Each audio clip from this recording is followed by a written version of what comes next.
Well, first-time team, it's it can be two things. Either it's the whole team that is working for the first time on this type of initiatives and maybe had the previous experience in some similar activities, or it can be a team that has each individual having worked in previous funds, but it's working together for the first time. All right. So I think this would be the two first-time team. In our case, we definitely were with our first fund. It's a little bit of a similar story.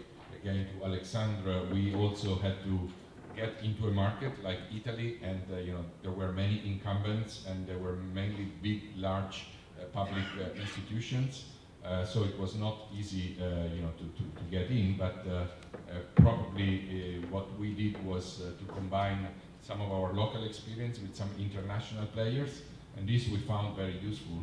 And I think that was also probably the reason why we were able to be selected, because we were bringing in additional expertise, additional networks, and that proved to be our small recipe for success the first time.